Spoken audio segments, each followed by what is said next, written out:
Yo estaba en la segunda fila, con la Biblia abierta en las rodillas, cuando vi el micrófono resbalarle de la mano antes de que terminara la frase. Todavía puedo sentir el peso de ese silencio cuando cayó. No fue un desmayo, Ann. No fue un tropiezo. Lo vi caer como cae algo que ya no tiene sostén, como si algo lo hubiera soltado desde adentro. Yo llevaba 15 minutos escuchándolo hablar de un juicio que se acercaba a las casas que llevan el nombre de Dios. Y justo cuando iba a decir la fecha, porque sí, iba a decir una fecha, lo vi en su cara, lo vi en la forma en que respiró antes de esa palabra. Vi como el cuerpo simplemente lo dejó ir. Alguien gritó, alguien más corrió al frente.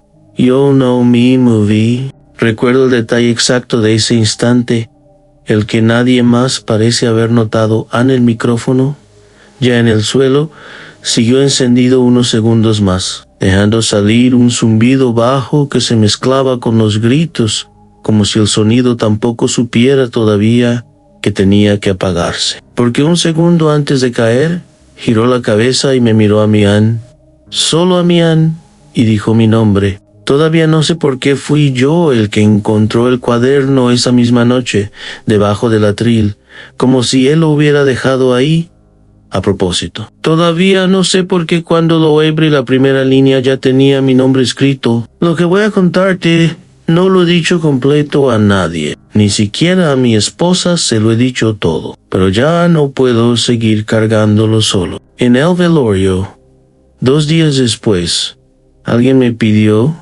que dijera unas palabras, porque yo había ayudado tanto con el sonido de la iglesia que la gente pensaba que teníamos una cercanía que en realidad nunca terminamos de tener. Me paré frente a todos con la garganta cerrada y dije lo de siempre, en que era un hombre de Dios, que su legado iba a seguir vivo, que ya estaba descansando.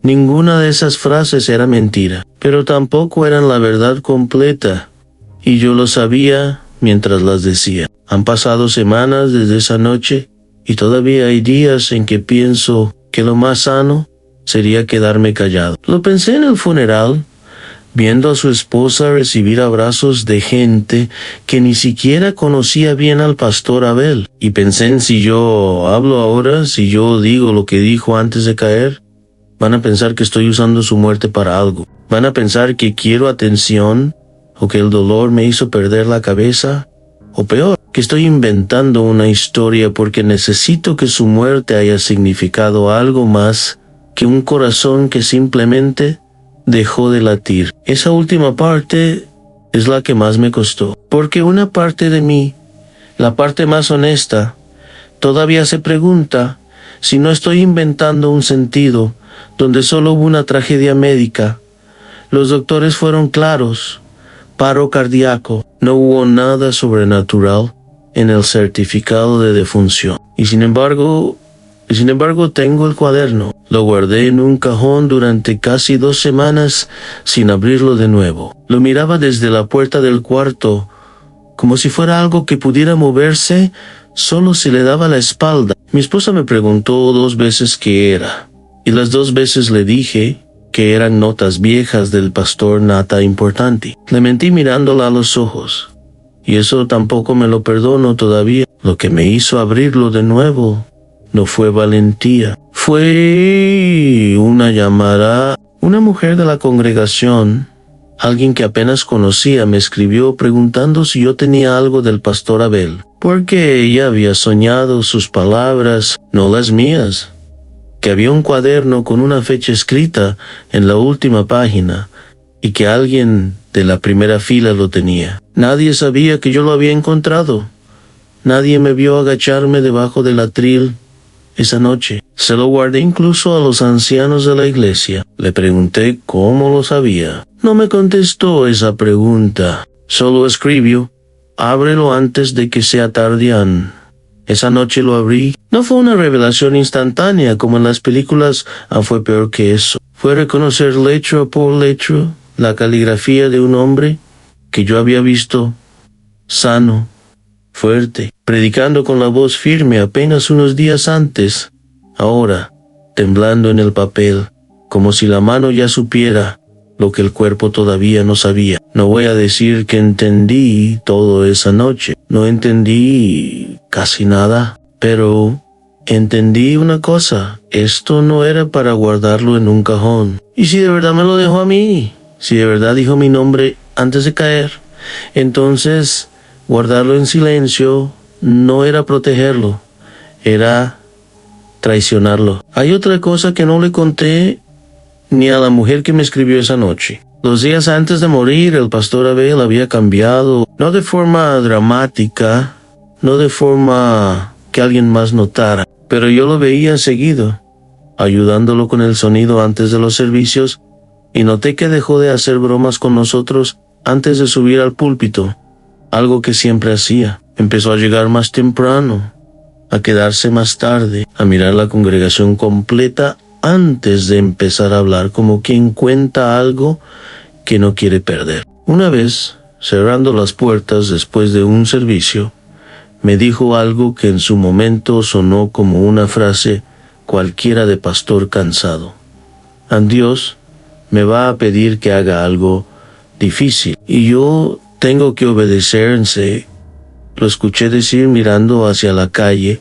No le pregunté qué quería decir. Ahora, esa frase no me deja dormir. Llegué a pensar una noche esas 2 semanas con el cajón cerrado, que lo mejor era tirar el cuaderno. Lo saqué, lo puse sobre la mesa de la cocina y me quedé mirándolo con la bolsa de basura ya abierta al lado. No pude hacerlo. No fue una voz que me detuviera ni una señal. Fue simplemente que, al mirar la tapa gastada, con las esquinas dobladas de tanto uso, entendí que tirarlo no iba a borrar lo que ya había visto. Lo guardé de nuevo. Esa fue la última vez que dudé si abrirlo otra vez. Así que aquí estoy. No para asustarte, para contarte exactamente lo que encontré, en el orden en que lo encontré, sin adornar nada, porque lo que viene después no necesita adorno, necesita que lo escuches completo. La primera página no tenía fecha, tenía una sola línea, escrita más grande que el resto, como si la hubiera repasado varias veces con el mismo bolígrafo. Cuando la voz de Dios es ignorada, la naturaleza clama. Debajo, en letra más pequeña, más apretada, como si hubiera querido caber todo en el mismo espacio. El mar se levanta, la tierra tiembla, y los corazones endurecidos son puestos a prueba. ¿Cuál la reconocí? No la frase la había escuchado antes, en distintas formas, en distintos sermones, sino el tono. Ese no era el pastor Abel enseñando, ese era el pastor Abel anotando algo que le estaban dictando. Pasé la página con cuidado, como si pudiera romper algo que no se rompe con las manos. Y ahí, en la segunda hoja, encontré la fecha. No decía nada más, no había explicación, no había versículo al lado, no había ni siquiera una frase completa. Solo esto, escrito en el centro de la página, subrayado 2 veces. Todo empieza el 3 de octubre. Me quedé mirando esas 5 palabras durante lo que sintió como una hora, aunque probablemente fueron minutos. 3 de octubre, una fecha que para el resto del mundo es un día cualquiera. Nadie la va a recordar en un calendario. No tiene nombre de santo, no tiene aniversario conocido, no significa nada para nadie que no haya visto esta página. Y sin embargo, mientras la miraba, me vino a la mente algo que había leído hace años y que nunca terminé de entender del todo, aunque llegaría un tiempo en que, cuando vieran todas estas cosas, sabrían que el tiempo está cerca, a las puertas, no como un rayo que cae y ya, sino como algo que empieza a las puertas, algo que todavía se puede cerrar o dejar entrar. El pastor Abel no escribía citas al azar. Cada verso que usaba en sus sermones lo elegía con cuidado. Lo masticaba durante días antes de subir al púlpito. Así que si esa fecha estaba ahí, subrayada 2 veces, sin explicación, no era un descuido. Era lo único que él tenía tiempo de escribir antes de que el cuerpo lo alcanzara. Empecé a atar cabos que no quería atar. La noche que murió, faltaban exactamente semanas para esa fecha, no días, no más. Semanas suficientes para que alguien, si quería, pudiera hacer algo con esa información. Y no tantas como para que se sintiera lejano. Volví a leer la primera línea. Cuando la voz de Dios es ignorada, la naturaleza clama. Y entendí o creí entender que esa frase no hablaba solamente del futuro. Hablaba de lo que ya estaba pasando, de algo que él ya venía notando semanas antes de morir. Algo que probablemente intentó decir esa noche en voz alta y que el cuerpo no lo dejó terminar. Cerré el cuaderno esa primera vez, sin seguir leyendo. No porque no quisiera, porque mis manos temblaban demasiado para pasar la página. Antes de volver a abrir el cuaderno, hice algo que ahora me da un poco de vergüenza admitir. Busqué el 3 de octubre en internet. Quería que fuera algo. Un eclipse, una fecha astronómica, un aniversario de algo grande, cualquier cosa que le diera a esas 5 palabras un peso que yo pudiera explicar. No encontré nada. Ningún fenómeno, ningún aniversario que resaltara sobre los demás días del año. Y en vez de tranquilizarme, eso me inquietó más, porque si hubiera encontrado algo, habría podido decirme a mí mismo que el pastor Abel simplemente había leído lo mismo que yo y había notado una coincidencia. Al no encontrar nada, la única explicación que quedaba era que esa fecha no le importaba al calendario, le importaba a él o a lo que fuera que se la dictó. Volví a abrirlo 3 días después, un domingo por la tarde, con la casa vacía. Y ahí encontré que la fecha no estaba sola. En la esquina inferior de esa misma hoja, casi invisible si uno no la buscaba, había una segunda anotación, más pequeña, hecha con otro bolígrafo. Como si la hubiera agregado en otro momento. No lo vas a ver venir en el cielo, lo vas a ver venir en la gente. Esa frase me acompañó toda esa semana como un zumbido bajo, constante, del que no me podía deshacer. Empecé a mirar a la gente distinto, a mis vecinos, a mis compañeros de trabajo, incluso a mi propia familia en la mesa, buscando sin saber bien qué, algo que confirmara o desmintiera lo que estaba leyendo. No encontré nada extraordinario esa semana. Eso, de alguna manera, fue lo más inquietante de todo. Lo que sí empecé a notar, despacio, fue otra cosa. En cuánta gente a mi alrededor hablaba de Dios sin que se le moviera nada en la cara al decirlo. Frases automáticas, bendiciones, Dios te cuide, dichas con la misma cadencia con la que uno dice buenos días al entrar a una oficina. Antes de leer esa página nunca le había prestado atención a eso. Ahora no podía dejar de escucharlo. En el supermercado, en el trabajo, incluso en mi propia boca algunas mañanas. Y cada vez que me escuchaba decirlo así, vacío. Sentía que la segunda anotación tenía razón. No lo iba a ver venir en el cielo. Ya lo estaba viendo venir en la gente. Ya lo estaba viendo venir en mi debajo del cuaderno. Pegado con cinta adhesiva a la última hoja de la contratapa, había un sobre cerrado.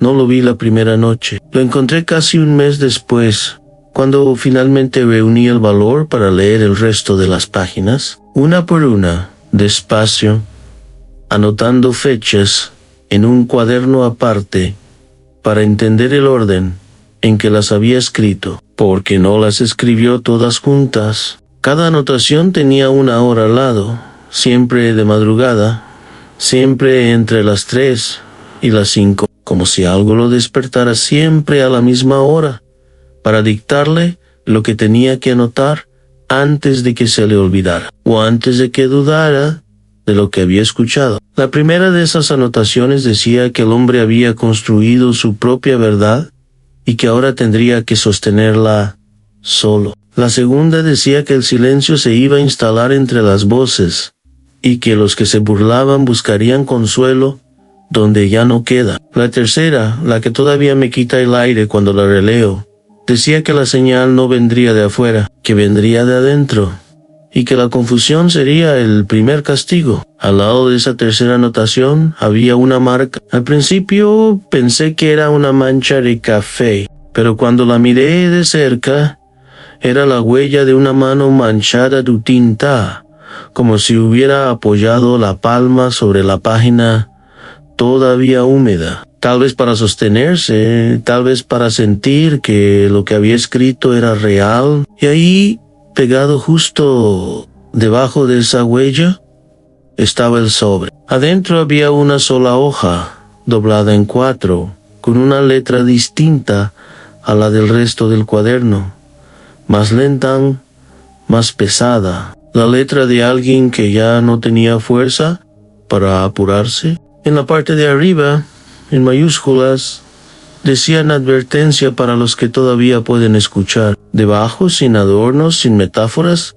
escribió que el 3 de octubre no iba a destruir nada de golpe, que todo iba a empezar a desmoronarse despacio, que las naciones se iban a acusar unas a otras, que los líderes iban a tropezar con sus propias mentiras, y que la fe de muchos se iba a poner a prueba en medio del cansancio, no del fuego, y que no había que buscar culpables, había que arrodillarse. Esa carta no hablaba de plagas, ni de guerras, ni de nada que pudiera verse en un noticiero esa misma semana. Hablaba de algo mucho más difícil de aceptar, aunque el verdadero quiebre no iba a empezar con catástrofes, sino con el cansancio de la gente buena frente a la verdad, que cuando lo bueno empezara a sentirse pesado y lo malo empezara a sentirse cómodo, esa sería la señal de que algo ya se había roto por dentro. Seguí leyendo, aunque cada línea me costaba más que la anterior.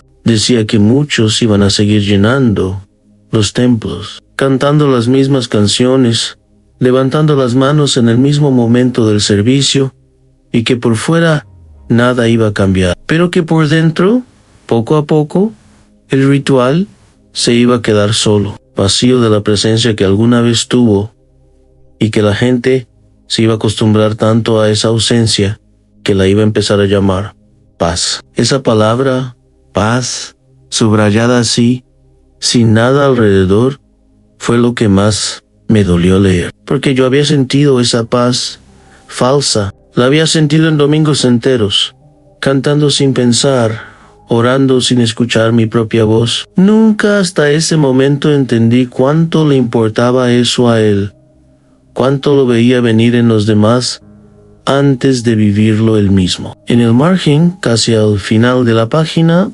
había una línea más, escrita distinto, más pequeña, como si la hubiera agregado después de terminar la carta: el que tenga valor, que cuide de la tierra antigua. Ahí es donde todo se va a medir. Primero, no explicaba qué tierra, no decía un nombre completo, pero cualquiera que haya crecido escuchando estas historias sabe que hay un lugar en el mapa que aparece una y otra vez cuando se habla de los tiempos finales, un lugar que el pastor Abel mencionaba en sus sermones más de lo que la gente notaba. Nunca hasta ese momento entendí cuánto le importaba. Al día siguiente llamé a uno de los ancianos de la iglesia, un hombre mayor que conoció al pastor Abel desde mucho antes que yo. Le pregunté, sin mostrarle la carta, si alguna vez lo había escuchado hablar de esa tierra de una manera distinta a como se habla en un sermón cualquiera. Se quedó callado un momento largo antes de contestar.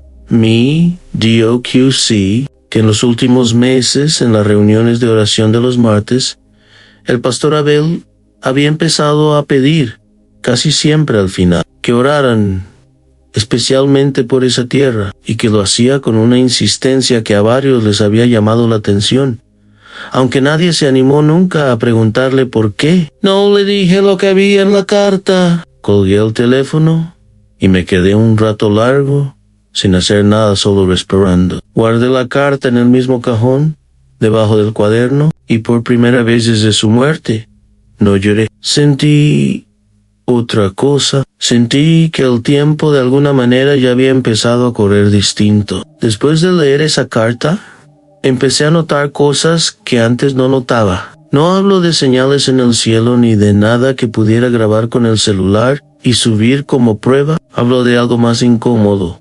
Empecé a notarme a mí mismo. La primera semana fue silencio. No un silencio tranquilo, sino uno que se sentía como si me faltara algo en el pecho. Oraba y no sentía nada de volverme. Iba a la iglesia.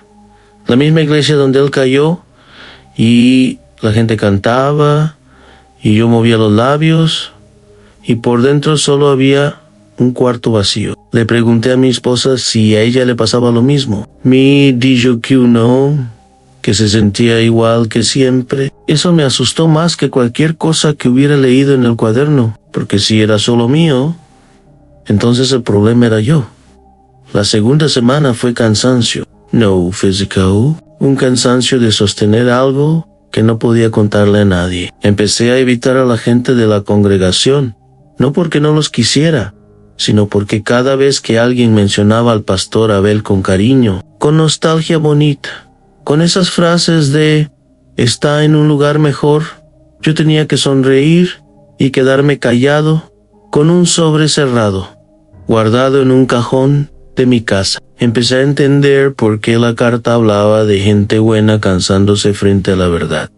Yo era esa gente. Me estaba cansando. La tercera semana fue distinta, y esa es la parte que más me cuesta contar. Empecé a verme a mí mismo con una claridad que no pedí. Cosas que había justificado durante años, pequeñas mentiras, resentimientos que alimentaba en silencio. La manera en que trataba a mi esposa cuando estaba de mal humor empezaron a aparecer frente a mí sin que yo las buscara. Como si algo adentro hubiera encendido una luz que yo mismo había mantenido apagada a propósito.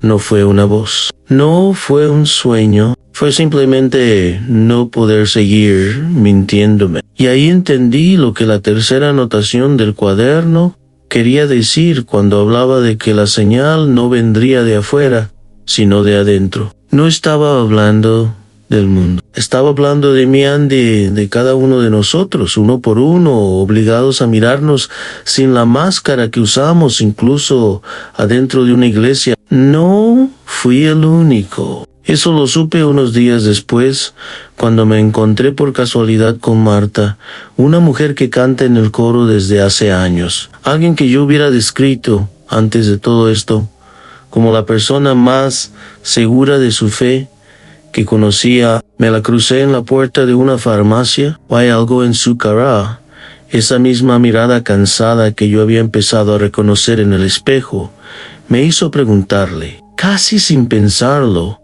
si desde la muerte del pastor Abel sentía que algo le faltaba adentro. Se quedó mirándome un segundo de más antes de contestar. Me dijo que sí, que llevaba semanas orando y sintiendo que le hablaba a una habitación vacía, y que no se lo había dicho a nadie, porque tenía miedo de que pensaran que había perdido la fe. No le mencioné el cuaderno. No hacía falta. Los dos entendimos, ahí parados en la vereda, que no era solo mío. Hubo una noche, en medio de esa tercera semana, en que mi hijo me preguntó por qué estaba tan callado últimamente, con esa manera directa que tienen los chicos de notar lo que los adultos tratamos de esconder. Le dije que estaba cansado del trabajo. Le mentí a él también. Y esa mentira, tan pequeña, tan común, fue la que finalmente me hizo entender que no podía seguir así, cargando esto solo, dejando que se filtrara en cada conversación sin nombrarlo nunca. Esto no te lo cuento para que sientas lástima, ni para que pienses que perdí la cabeza de tanto dolor. Te lo cuento porque necesito que entiendas que lo que viene después no te va a pedir que creas en fechas, ni en cuadernos, ni en cartas. Te va a pedir que te mires a ti mismo con la misma honestidad que a mí me obligaron a tenerla, sin que nadie me lo pidiera. Porque si el 3 de octubre significa algo, no va a ser porque el cielo se abra, Va a ser porque para cuando llegue, algunos ya se van a haber mirado de frente y otros van a seguir corriendo de su propio reflejo. Yo ya elegí mirar. No sé todavía si me va a gustar lo que veo. Hay algo que no le he contado a nadie, ni siquiera a mi esposa, y voy a contártelo ahora, aunque todavía no sé si hago bien. 3 noches antes del 3 de octubre, porque sí, ya casi llegamos a esa fecha. Mientras te cuento esto, me desperté a las 3:15 de la madrugada, la misma hora en que él escribía en Opus Alarma. No tenía ninguna razón para despertarme justo.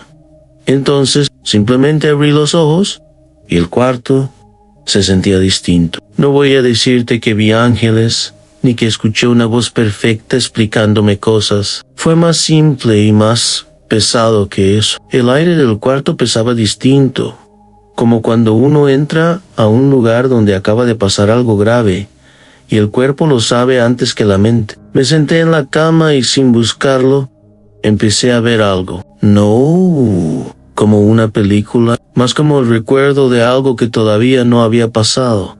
Si eso tiene sentido para ti. Vi calles que conozco, la avenida donde dejo a mis hijos en la escuela, pero vacías, no de gente, sino de sentido, como si la gente siguiera caminando por ellas, pero ya nadie supiera para qué. Vi filas entrando a lugares que se parecían a iglesias, con las luces encendidas, con la música sonando fuerte, pero cuando miraba adentro, los altares estaban vacíos. No digent, de algo más difícil de nombrar. La gente cantaba con los ojos cerrados y las manos abiertas. Y yo sabía, sin que nadie me lo dijera, que estaban cantando hacia un lugar donde ya no había nadie escuchando.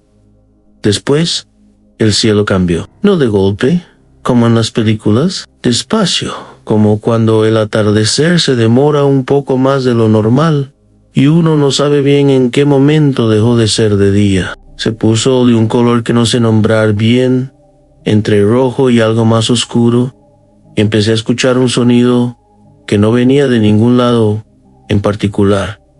No era como una trompeta de verdad. Era más como si el sonido viviera dentro del pecho de cada persona que estaba ahí, y todos lo sintieran al mismo tiempo, sin que nadie lo señalara.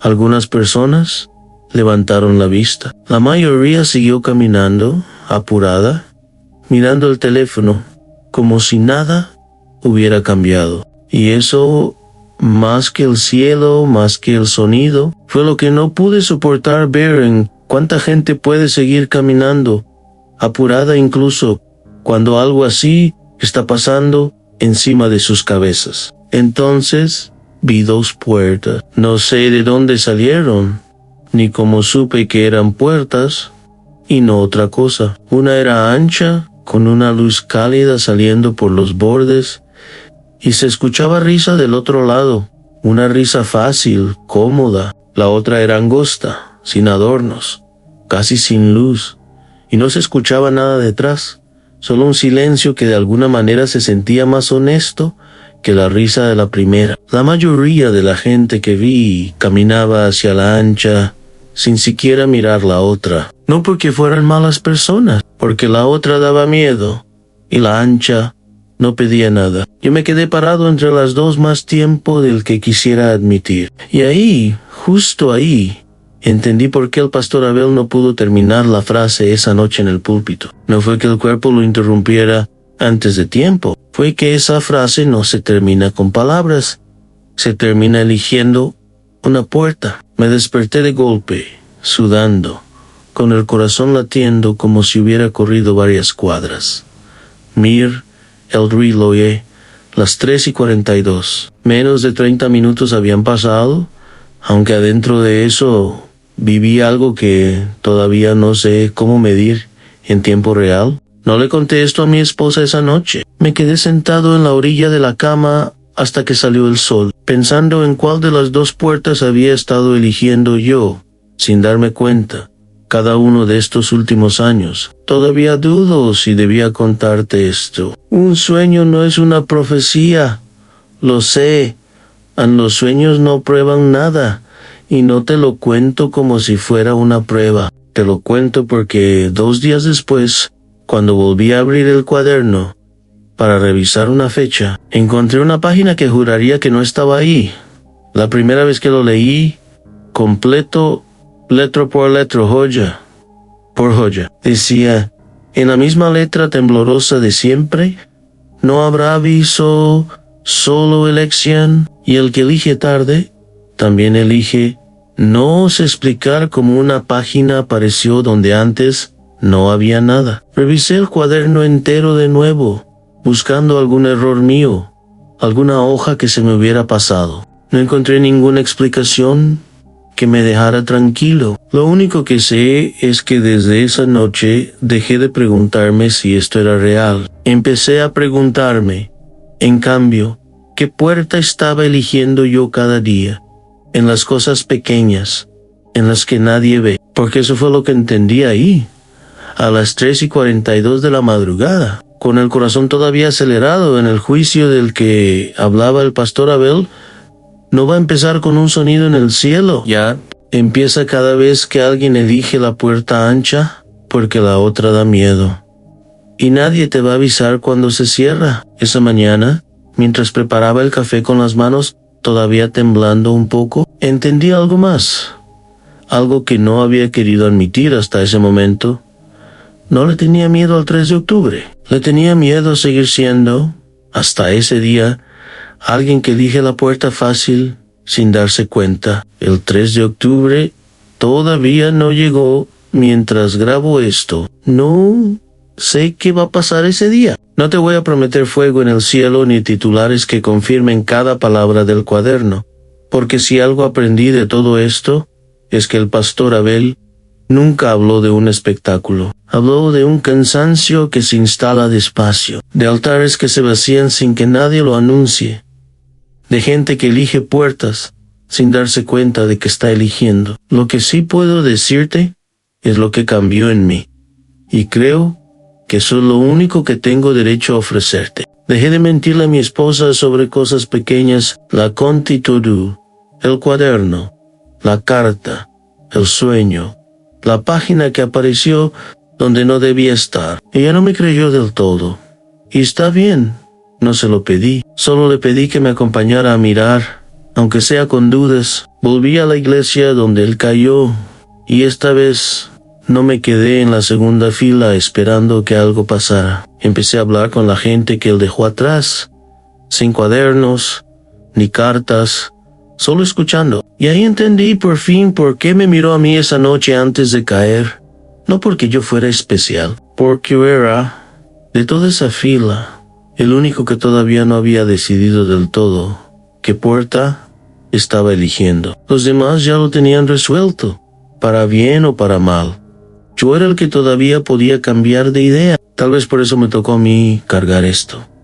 No porque lo mereciera, porque todavía estaba a tiempo. Hace unos días, sin buscarlo, escuché una noticia sobre tensiones creciendo justo en esa tierra antigua que la carta mencionaba en el margen, esa que el pastor Abel nombraba más de lo que la gente notaba. No te voy a decir que es la prueba de nada. No, Sir C. Louis. Solo te digo que se me heló la espalda al escucharlo, y que apagué la radio y me quedé en silencio el resto del camino a casa. No sé si el 3 de octubre va a cambiar algo visible en el mundo. Lo que sí sé es que ya cambió algo invisible en mí, y sospecho que ese es justamente el punto, que el verdadero 3 de octubre no es una fecha en el calendario, es el momento exacto en que cada uno de nosotros, sin ruido, sin cielo, partiéndose en dos, elige por fin qué puerta va a cruzar. Marta y yo empezamos a juntarnos una vez por semana con 2 o 3 personas más de la congregación que fueron acercándose sin que yo se lo pidiera, casi como si algo las hubiera empujado hasta la puerta de mi casa. No leemos el cuaderno en esas reuniones, no hasteful, solo nos sentamos, oramos de verdad, sin apuro, y nos permitimos decir en voz alta lo que antes nos daba vergüenza admitir, en que a veces la fe se siente como un cuarto vacío, y que está bien decirlo, y que decirlo es, de alguna manera, el primer paso para que deje de estarlo. Todavía guardo el cuaderno en el mismo cajón. Ya no le tengo miedo a mirarlo. Algunas noches lo abro solo para releer esa última línea, la que apareció sin que yo supiera cómo. Y cada vez me pregunta lo mismo, en el mismo silencio de siempre. Yo todavía estoy eligiendo en cada día. Otra vez, si esto que te conté te movió algo por dentro, no lo dejes pasar de largo. Sígueme, porque voy a seguir contando lo que encuentre, aunque me cueste. Compártelo con 5 personas que necesiten escuchar esto, tanto como yo necesite decirlo. YCT any más. Contame en un comentario, con honestidad, ¿qué puerta sentiste que estabas eligiendo mientras escuchabas esto? Y si hay algo que viviste, algo que nunca contaste, decímelo también. Puede ser el próximo relato. Solo te pido una cosa antes de irte. La próxima vez que entres a un lugar con las luces encendidas y la música sonando, fíjate si el altar está lleno de verdad o si solo está lleno de ruido. Yo todavía no sé qué voy a encontrar cuando llegue el 3 de octubre, pero ya no tengo miedo de mirar